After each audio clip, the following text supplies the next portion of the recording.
శ్రీలత గారు నమస్తే అండి. శ్రీలత గారు, డయాబెటీస్తో బాధపడే వాళ్ళు ఎటువంటి కూరగాయలు తీసుకోవాలి, ఎటువంటి కూరగాయలు తీసుకోకూడదు, ఓకే, అలాగే ఎటువంటి ఫ్రూట్స్ తీసుకోవాలి, ఎటువంటి ఫ్రూట్స్ జోలికి వెళ్లకుండా ఉంటే మంచిది అంటారు? సో మంచి క్వశ్చన్ అడిగారు. సో డయాబెటీస్ ఎక్కువగా డిటెక్ట్ అయ్యేది సమ్మర్లో. సో చాలా మోతాదులో ఎక్కువగా మామిడి పళ్ళు తీసుకునే అలవాటు తెలుగు దేశాల్లో.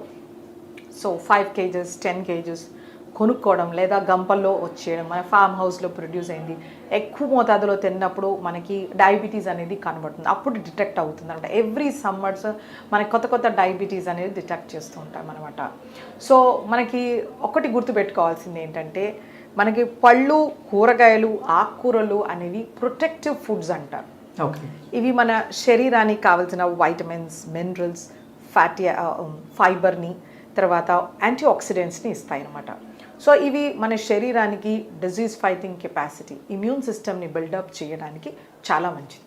మన ఓవరాల్ హెల్త్కి, వెల్ బీయింగ్కి ఈ ప్రొటెక్టివ్ ఫుడ్స్ అనేవి చాలా ఇంపార్టెంట్. సో ఇది మనము డయాబెటీస్ వచ్చినప్పుడు మనం కొద్ది రకాల ఫుడ్స్ని తగ్గించడము, అలాగే కొద్ది రకాల ఫుడ్స్ని అవాయిడ్ చేయడం జరుగుతుందన్నమాట. సో ముందుగా మనకి డయాబెటీస్ ఉన్న వాళ్ళకి ఒక ఫస్ట్ క్వశ్చన్ ఉంటుంది, నేను బంగాళదుంప తినొచ్చా? సో బంగాళదుంప అనేది మన శరీరానికి మంచిది. అది మనము సరి అయిన పద్ధతిలో వండి సరి అయిన మోతాదులో తీసుకుంటే, లెట్సే బంగాళదుంప ఉంది, వంకాయలు ఉన్నాయి, వంకాయల్లో మనము 1-2 బంగాళదుంపలు వేస్తే మనకి ఎటువంటి నష్టం ఉండదు. ఆ బంగాళదుంపని మనము కట్ చేసి ఉప్పు నీళ్ళలో వేసేసి నీట్గా అరగంట అయిన తర్వాత వాటిని పిండేసి మనం ఆయిల్లో వేసి ఫ్రై చేసామంటే మనకు దాంతో ఏమీ యూజ్ ఉంటుంది. అలా వేడివేడిగా అన్నంలో వేసుకొని తింటే వెంటనే షుగర్ పెరిగిపోతుంది అనమాట. ఓకే, బంగాళదుంపలో మనకి రెసిస్టెంట్ స్టార్చ్ అనేది ఉంటుంది. It is basically good for a diabetic. Okay, కాకపోతే ఆ బంగాళదుంపని మనం ఫ్రై చేసి వేడివేడిగా తిన్నప్పుడు రెసిస్టెంట్ స్టార్చ్ అనేది బ్రేక్ అయిపోతుంది, డైరెక్ట్ గ్లూకోజ్గా దొరుకుతుంది. ఆ తిన్న వెంటనే మన షుగర్ పెరిగిపోతుంది. సో ప్రతి డయాబెటిక్స్ ఇది గ్రహించుకోవాలి. ఇప్పుడు అందరికీ ట్రెండ్ ఏంటంటే బర్గర్స్తో పాటు ఫ్రెంచ్ ఫ్రైస్ ఇస్తుంటారు వేడివేడిగా, తర్వాత ఇంకా కొద్ది రకాల వేడివేడిగా మనకి ఫ్రెంచ్ ఫ్రైస్, చాలా రకాల ఫుడ్ ఐటమ్స్ని మనం పర్చేస్ చేసుకున్నప్పుడు యాడ్జెన్వెంటివ్గా ఇస్తారు, పక్కన సైడ్ డిష్గా ఇస్తుంటారు. సో వేడివేడిగా తినేస్తుంటాం మనం శాండ్విచెస్కి, వాటికి వీటికి. సో మనకి ఆ సింపుల్ గ్లూకోజ్ అనేది శరీరానికి త్వరగా దొరికిపోతుంది. సో అలా మన షుగర్స్ పెరుగుతాయి, ఇది మనం గ్రహించుకోవాలి. సో మనకి శాస్త్రాలు కూడా చెప్పడం ఏంటంటే, మనం ఏదైనా వంట చేసిన తర్వాత 45 నిమిషాల నుంచి గంట వరకు ఏది ముట్టుకోకూడదని మనం ముందు నుంచి సాంప్రదాయంగా చెప్పిన మాట. వేడిగా మనము వడ్డించుకోవడం మనకి కాదు, గంట సేపు దాన్ని అలా వదలాలి. సో వాళ్ళు చెప్పేది ఏంటంటే, అందులో రెసిస్టెంట్ స్టార్చ్ డెవలప్ అయ్యేంత వరకు వెయిట్ చేయమని మనకు పెద్దవాళ్ళు చెప్పారనమాట. ఎప్పుడు పొగలున్నది మనం వడ్డించుకోం. సో అలాంటివి మనము కాన్సెప్ట్స్ని మనము క్యారీ ఫార్వర్డ్ చేసుకోవాలి, because every concept has a scientific explanation. Okay, so బంగాళదుంపతో అలా ఉంటుందన్నమాట. సో మనం కాంబినేషన్ కర్రీ చేయొచ్చు. లెట్స్ సే పులావ్ చేశారు ఆర్ వెజిటేబుల్ దలియా చేశారు, సో అందులో ఒక బంగాళదుంప వేశారు, మంచిది. ఆ పొట్టులో మనకి దానిపైన ఉండే స్కిన్లో పొటాషియం ఉంటుంది. It is really important muscle కాంట్రాక్షన్కి, హార్ట్ ఫంక్షనింగ్కి, బ్లడ్ ప్రెషర్ కంట్రోల్ చేయడానికి. సో మనకి అబ్రాడ్లో మనం చూసామంటే, లెట్సే ఇలా ఒక పొటాటో ఉంటుంది అనుకో, దాన్ని హాఫ్ కట్ చేస్తారు, అందులో బంగాళదుంపనంతా తీసేస్తారు, ఇందులో ఈ తొన్న ఏదైతే లేయర్ ఉంటుందో పీల్, దీంట్లో స్ప్రౌట్స్ వేసుకొని తింటారు. ఓకే, మన ఇండియాలో ఏం చేస్తారంటే దాన్ని నీట్గా తీసేస్తారు, పీల్ అంతా తీసేసి ఆ పిండి పదార్థాన్ని ఉడికించారు. ఎగ్జాక్ట్లీ. సో మనకి సాంప్రదాయంగా ఏంటంటే మనం అలా కట్ చేసుకొని కూరలో అలా చేసుకోవాలి, దాన్ని పీల్ చేయమని మన పెద్దవాళ్ళు చెప్పలేదు, అది మనం నేర్చుకున్నాం. సో ఆ ఇంపార్టెంట్ ఫ్యాక్టర్స్ ఏవైతే ఉన్నాయో వాటిని మనం దృష్టిలో పెట్టుకుని ఈ ఫుడ్ని మనం ఇన్కార్పొరేట్ చేసుకోవచ్చు, అప్పుడప్పుడు తక్కువ మోతాదు నేను చెప్పిన విధానంగా. అలాగే మనకి చేమదుంప ఉంటుంది, చేమదుంపలో మనకి కోలిన్ అనే బి కాంప్లెక్స్ వైటమిన్ లభిస్తుంది. ఇది చాలా శ్రేష్టం, దీన్ని అవాయిడ్ చేయాల్సిన అవసరం లేదు. మనము పులుసు పెట్టామనుకోండి, సో అంత తీసుకోవచ్చు, ఒక పూటకి ఇబ్బంది లేదు. రెండో పూటకి తీసుకోవాలి, కార్బోహైడ్రేట్స్ ఎక్కువగా ఉంటాయి కాబట్టి. సో మనము వేడివేడిగా తినకుండాను కొంచెం రూమ్ టెంపరేచర్కి వచ్చినప్పుడు ఏ ఫుడ్ అయినా తీసుకుంటే మంచిది. అలాగే మనకి చిలకడ దుంప ఉంటుంది, చిలకడ దుంపలో మనకి బీటా క్యారోటీన్ ఉంటుంది, soluble fibre, insoluble fibre, multiple trace elements ఉంటాయి. ఇది ఒక ఎక్సలెంట్ ఫుడ్ డయాబెటిక్స్కి. సో ఇంత చొప్పున చిలకడ దుంప తీసుకుంటే యాంటీ డయాబెటిక్గా కూడా పనిచేస్తుంది. ఓకే. కానీ దాన్ని బాగా కట్ చేసేసి మ్యాష్ చేసి పంచదార వేసి దాన్ని పాయసం చేయడం ఇలా చేయకూడదు. సో ఆ చిలకడ దుంప కానీ దాన్ని మోరంగడ్డ కానీ ఏదైతే అంటారో దీన్ని పీల్తో సహా తీసుకుంటే మనకు మంచి యాంటీ ఆక్సిడెంట్స్ లభిస్తాయి. అది మోస్ట్ ఇంపార్టెంట్. అలాగే మనకి ఎలిఫెంట్ యామ్ అంటారు, కందగడ్డ. కందలో మనకి కొన్ని ఇరిటెంట్స్ ఉంటాయి, అలాగే షుగర్స్ వెంటనే పెరుగుతాయి. సో ఎప్పుడో ఒకసారి తింటే పర్వాలేదు. మళ్ళీ దాన్ని కంద చిప్స్ చేయడం కానీ లేకపోతే దాన్ని మసాలా కింద వేసుకోవడం కానీ కాకుండా కంద బచ్చలి చేయడం కానీ తక్కువ మోతాదులో వేసుకుని ఒక గరిటె తీసుకుంటే పర్వాలేదు. సో ఇవన్నీ కంట్రోల్డ్ డయాబెటీస్ ఉన్నవాళ్ళు చేస్తే బాగుంటుంది. అన్కంట్రోల్డ్ డయాబెటీస్ ఉన్నవాళ్ళు వీటిని అవాయిడ్ చేస్తే బెటర్. ఓకే. ఓకే. అలాగే మనకి చాలా మందిలో అపోహ, క్యారెట్ స్వీట్గా ఉంటుంది నేను తినకూడదు, బీట్రూట్ స్వీట్గా ఉంటుంది నా షుగర్స్ పెరిగిపోతాయని. సో క్యారెట్ అనేది ఒక ఎక్సలెంట్ సాల్యుబుల్ ఫైబర్ సోర్స్. ఇందులో మనకి హెల్దీ షుగర్స్ ఉంటాయి. సో ఈ క్యారెట్ని మనము నమిలి తినేసరికి అందులో ఉండే షుగర్స్ డైజెస్ట్ అయిపోతాయి. అండ్ బీటా క్యారోటీన్ ఉంటుంది, కెరోటీనాయిడ్స్ ఉంటాయి. ఇది మన గుండెకి, చర్మానికి, ఇమ్యూన్ సిస్టమ్కి, డైజెస్టివ్ సిస్టమ్కి, ప్యాంక్రియాటిక్ ఫంక్షన్కి ఎక్సలెంట్ మెడిసిన్. ఓకే. కాకపోతే ఇవేంటంటే కొన్ని రకాల న్యాచురల్ మెన్యూర్స్ వేస్తుంటారు, మన పిగ్ మెన్యూర్ అట్లాంటివి. సో జాగ్రత్తగా మనం వీటిని బాగా వాష్ చేసుకోవాలి. ఈ మూమెంట్స్లో రన్నింగ్ వాటర్లో లేదు సాల్ట్ వాటర్లో సోక్ చేసి బాగా రన్నింగ్ వాటర్లో కడగాలి. అలా చేసినప్పుడు పైన ఉన్న ఇన్ఫెక్షన్స్ ఏవైనా పోతాయి. లేకపోతే మనకు లివర్ ఫ్లూకి ఇలాంటి ప్రాబ్లమ్స్ వచ్చే ఛాన్సెస్ ఉంటుంది. ఇది ఒక్క విషయంలో మనం జాగ్రత్త పడాలన్నమాట. ఆ క్యారెట్ని మనము జ్యూస్ చేయడము, స్మూదీ చేయడం ఇలాంటివి చేయకూడదు. Most important thing.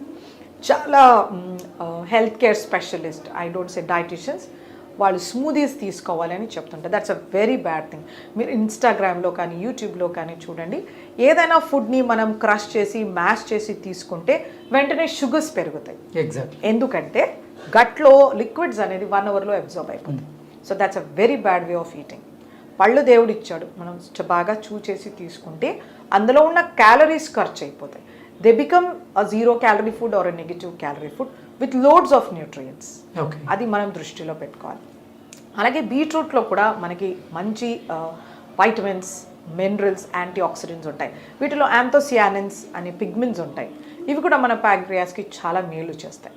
ఇవి మన డిజీజ్ నుంచి ప్రొటెక్ట్ చేస్తాయి అన్నమాట. మన బ్లడ్ వెజల్స్ని డైలేట్ చేస్తాయి. మనకి కొద్ది డిజీజెస్లో ఇలా కన్స్ట్రిక్ట్ అయిపోతాయి. అది hyper tension, heart failure, vascular ప్రాబ్లమ్స్లో ఇక్కడి నుంచి బ్లడ్ వెళ్ళాల్సింది ఇలా కన్స్ట్రిక్ట్ అవుతుంది. సో బ్లడ్ ప్రెషర్స్ పెరగవచ్చు, మనకి రకరకాల ఇబ్బంది అవుతుంది. సో బీట్రూట్కి ఒక కెపాసిటీ ఏంటంటే వాసోడైలేషన్, ఆ బ్లడ్ని ఈజీగా పంపించే కెపాసిటీ. ఓకే. సో దీన్ని రాగా తీసుకోవాలి. సన్నగా కట్ చేసి సాలడ్లో కలుపుకోవచ్చు, లేదా స్లైస్ చేసి అలాగే తీసుకోవచ్చు, లేదా నిమ్మ పులుపు వేసి తీసుకోవచ్చు. సో డయాబెటీస్లో ఏంటంటే వీళ్ళకి retinopathy, nephropathy, peripheral vascular disease ఇలా వస్తుంది. కంటికి రక్త ప్రసరణ తగ్గిపోతుంది. సో ఇలాంటి వాళ్ళకి ఇది ఒక ఎక్సలెంట్ మెడిసిన్ అనమాట. సో కాకపోతే ఆ బీట్రూట్ని సన్నగా తరిగేసి నెయ్యిలో వేయించి పాలేసి షుగర్ వేసి కీర్ హల్వా చేస్తా, ఇలా చేయకూడదు. ఓకే.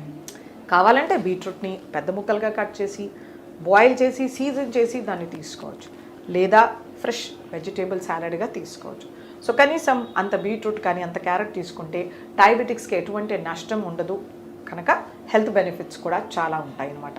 సో ఇలా దుంపలతో మనకి కొంచెం తీసుకోవాలి వద్దు అని ఉంటుంది. అలాగే రాడిష్ అనేది ఒక ఎక్సలెంట్ రూట్ వెజిటేబుల్.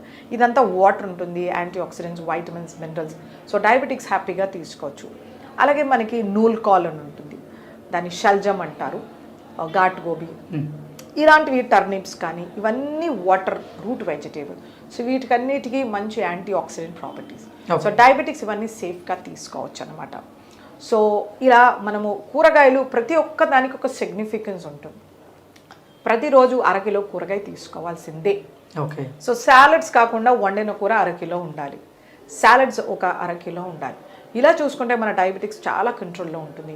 మన కాన్స్టిపేషన్ ప్రాబ్లం ఉండదు, కొలెస్ట్రాల్ ట్రైగ్లిజరైడ్స్ ప్రాబ్లం ఉండదు, విజన్ ప్రాబ్లమ్స్ ఉండవు, ఇమ్యూనిటీ కానీ ఇన్ఫెక్షన్స్ కూడా ఉండవు అనమాట. ఓకే. సో ఆకుకూరలు అనేది చాలా ఇంపార్టెంట్. ఎగ్జాక్ట్. వీటిలో వైటమిన్స్, మినరల్స్ ఉంటాయి, యాంటీ ఆక్సిడెంట్స్ ఉంటాయి, zinc, selenium, copper, which is really important. Okay. ఈ డయాబెటీస్ పేషెంట్స్ ఆకుకూరలు అన్నీ తీసుకోవచ్చు? అన్ని ఆకుకూరలు తీసుకోవచ్చు.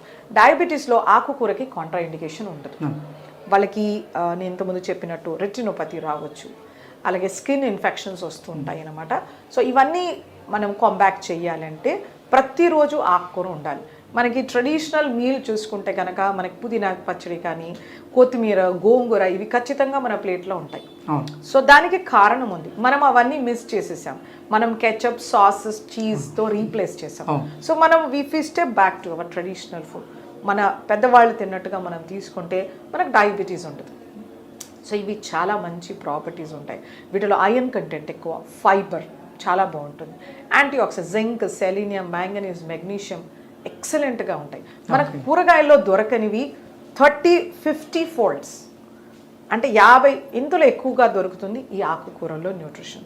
సో వీటిని ప్రతిరోజు మన ఆహారంలో చేర్చుకోవాలి. డయాబెటీస్తో సఫర్ అయ్యేవాళ్ళు కొంచెం పుదీనాని పేస్ట్ చేసి మజ్జిగలో కలిపి అలా తీసుకోవచ్చు, లేదా కొత్తిమీర పేస్ట్ చేసి తీసుకోవచ్చు, సాలడ్స్లో ట్రిమ్ చేసి వేసుకోవచ్చు, చపాతీ పిండిలో మ్యాష్ చేసి వేసుకోవచ్చు, ఇలా రకరకాలుగా చేసుకోవచ్చు. బట్ తీసుకోవాలి, మోస్ట్ ఇంపార్టెంట్. ఆకుకూరలు అనేది చాలా ఇంపార్టెంట్. ఫ్రూట్స్ మనకి ఇలాగే vitamins, minerals, fibre, soluble, insoluble fibre, moisture అన్నీ ఇస్తాయి. కాకపోతే కొన్ని రకాల ఫ్రూట్స్లో షుగర్ కంటెంట్ ఎక్కువగా ఉంటుంది, ఫ్రక్టోస్. వీటిని జాగ్రత్తగా తీసుకోవాలి. డయాబెటీస్ వచ్చింది ఫ్రూట్స్ మానేయాలని ఏమీ లేదు. డయాబెటీస్ వచ్చింది అన్కంట్రోల్లో ఉంటుంది, ఫ్రూట్స్ మానేయాల్సి ఉంటుంది. ఓకే. సో మన డయాబెటీస్ గుడ్ కంట్రోల్ 180-140 ఉంటుంది. సో రోజుకు ఇంత ఫ్రూట్ తీసుకోవచ్చు, ఒక టెన్నిస్ బాల్ అంత ఫ్రూట్ ఖచ్చితంగా తీసుకోవచ్చు. తీపిగా ఉండేవి మామిడి, పనస, సపోటా, సీతాఫలం, అరటిపండు ఇలాంటివి తక్కువ మోతాదులో తీసుకోవాల్సి ఉంటుంది. అవి సీజన్లో వచ్చినప్పుడు, ఇప్పుడు సీతాఫల సీజన్ వస్తుంది, అంత సీతాఫలము మంత్లీ ఒక 2 to 3 టైమ్స్ తీసుకోవచ్చు. ఇంట్లో తెచ్చేసారని పెద్ద సీతాఫలం తిన్నారంటే షుగర్స్ పెరిగిపోతాయి. సీతాఫలంలో ఐరన్, కాపర్, మ్యాంగనీస్, మెగ్నీషియం లభిస్తుంది. Excellent fruit. కానీ డయాబెటిక్స్ లిమిటెడ్గా తీసుకోవాలి. ఒకవేళ ఎక్కువ తీసుకోవాలంటే కొంచెం పండు ఎక్కువ తీసుకోవాలి, ఎక్కువ క్యాలరీస్ ఖర్చు చేయాల్సి ఉంటుంది, దాన్ని సబ్సైడ్ చేసేంత ఫైబర్ తీసుకోవాల్సి ఉంటుంది. ఓకే. అలాంటివి చేయాల్సి ఉంటుంది. సో అంత వాళ్ళు చేయలేరు కాబట్టి జాగ్రత్తగా అంత పండు సర్దుకోవాలి. అలాగే మామిడి పండు కానీ, సపోటా కానీ, సో సాధ్యమైనంత వరకు వాటి పీల్తో తీసుకోవాలి. Sapota with peel, mango with peel. పండు ఎక్కువగా స్వీట్ అయి ఓవర్ మెచ్యూర్ అవ్వకూడదు, పండు దూరగా ఉండాలి. ఇలా ముట్టుకుంటే సొట్టపడిందంటే షుగర్స్ వెంటనే పెరుగుతాయి. సో మగ్గడం అంటారు కదా, సరిగ్గా మగ్గి ఉండాలి పండు, దూరగా పండు ఉండాలి. జామకాయ ఉంటుంది, గ్రీన్ కలర్లో ఉండాలి. చాలామందికి అది గట్టిగా తినడం ఇష్టం ఉండదు, ఎల్లో కలర్లో ఉండే జామకాయ తింటారు, అందులో వైటమిన్ సి లేదు, ఎగ్జాస్ట్ అయిపోతుంది. ఫ్రూట్ ఓవర్ మెచ్యూర్ అయ్యి ఎక్కువ షుగర్స్ ప్రొడ్యూస్ అవుతాయి. సో ఇలాంటివి జాగ్రత్త తీసుకోవాలి. ఫ్రూట్స్ అనేవి ఫ్రెష్గా ఉండాలి, సీజనల్గా ఉండాలి, లోకల్గా దొరకాలి. ఇవి జాగ్రత్తగా గుర్తుపెట్టుకొని తీసుకోవాల్సి ఉంటుంది అనమాట. సో తీపి పళ్ళు తక్కువ మోతాదులో అప్పుడప్పుడు సీజన్లో వచ్చినప్పుడు. రెగ్యులర్గా ఫ్రూట్ టెన్నిస్ బాల్ సైజ్ అంతా డయాబెటిక్స్ తీసుకోవచ్చు. మోస్ట్ ఇంపార్టెంట్, గింజలు పడేయకూడదు, దాని పీల్ తీసేయకూడదు, వాటిని ప్యూరీ, స్మూదీ, జామ్స్, జెల్లీస్ తీసుకోకూడదు. ఫ్రూట్ అలాగే తినాల్సి ఉంటుంది. ఇలాంటివి పాటిస్తుంటే కనుక ఫ్రూట్స్ అనేవి మనకు ఒక మంచి ప్రొటెక్టివ్ ఫుడ్ లాగా అవుతుంది. ఓకే శ్రీలత గారు, ధన్యవాదాలు.